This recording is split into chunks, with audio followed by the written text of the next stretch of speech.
हाजी साहब, ये कुरान की बरकत है। ये कुरान जो छोटे छोटे बच्चों ने दिल में उतारा, ये कोई किताब नहीं है, ये जादू का खजाना है। हम कुरान पढ़ते नहीं, कुरान समझते नहीं, जिंदगी में शौक वहीद नहीं जो कुरान की अजमतों को समझे, वरना जब कुरान पढ़ के दम किया तो सितारों की दुनिया बदल जाती है। ऐसी अल्लाह ने कलाम रब्बानी में तासीर रखी है। सरकार उमर के दौर में जैसे अपने अमेरिका रशिया बड़ी ताकतें थी, अब मिट गए, अमेरिका भी इंशाल्लाह मिट जाएगा, आप दुआ करो। उस जमाने में दो ताकत थी, कैसर और किसरा, रूम का बादशाह और फारस का बादशाह। रूम के बादशाह के सर में दर्द पैदा हुआ, बहुत इलाज किया मगर ठीक नहीं हुआ। आपसे पूछा, आपसे पूछा, आपसे पूछा, कहा भाई हमारे पास इलाज नहीं, मदीने भेजो।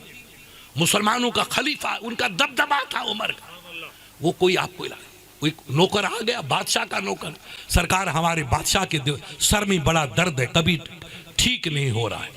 उमर ने कलम मंगाया और लिखा, ये मौलवी साहब वाला तावीज, ये तावीज लिखना मुल्ला लतीफ की अदा नहीं है, ये रसूल के गुलामों की अदा है। ये बेचारे मुलिये क्या समझी पोकरन वाले। अबे बदनसीब, हम जंतर मंतर नहीं करते, हम रब के कलाम का फिक्र करते हैं। रब का कलाम जो साहबा ने किया वो हम करते हैं। आपने कागज मंगाया और बिस्मिल्लाह लिख, एक रुका में लिखा, अभी राज है, लिख करके मोड़ा, कहा बेटा बगीर बखो लो पकड़ खुद ले जा। कहा क्या करूं? कि इसको ले जा अपने बादशाह के सर पे बांध देना। अब कागज की पुड़िया थी, सिर्फ बिस्मिल्लाह लिखी थी। नौकर लेके घोड़े पे भागा, रूम पहुंचा, कहा कि मुसलमानों के खलीफे ने टुकड़ा दिया कागज का, उसको सर पे बांधो। बादशाह बेचारा परेशान था, सर पे बांधा, खुदा की कुदरत, उसी टाइम दर्द खत्म हो गया। दर्द खत्म। यह है कुरान जिसको आप बकरी के पर्दे में भूल रहे हो। बकरियां फिर मिलेगी मगर कुरान नहीं मिलेगा। अल्लाह जिंदगी देगा तो हजारों बकरियां पैदा कर दे, वो खरीद लेंगे, मगर कुरान का खजाना नहीं मिलेगा। अपने बच्चों को पढ़ाओ, कुरान पढ़ाओ, हिंदी पढ़ाओ। इल्म की रोशनी के मुकाबले में कोई रोशनी नहीं। आज देखो मायावती गली साफ करने वाली कंपनी है, गलियां साफ की इसकी माँ ने, नानी ने, और आज बड़े बड़े लीडर जाके उसके पैर को छू रहे। ये कलम की बरकत है, इल्म की बरकत है।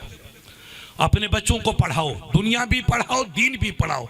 और ये मदरसे इस्लाम के किले हैं जहां से गाजी निकलते हैं, मुजाहिद निकलते हैं, सिपाही हमारे निकलते हैं, जो हमारे मुल्क की भी खिदमत करेंगे और हमारे दीन की भी हिफाजत करेंगे।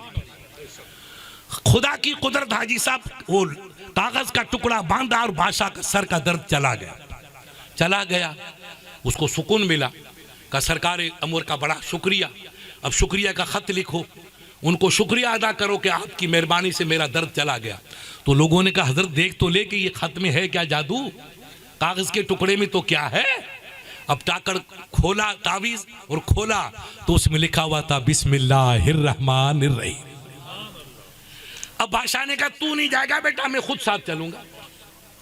अब वो ईरान रूम का कैसर जो था, वो बादशाह अपनी जो मुसाहिब खास थे उनको लेकर के वहां से चला और मदीने उमर के पास आया।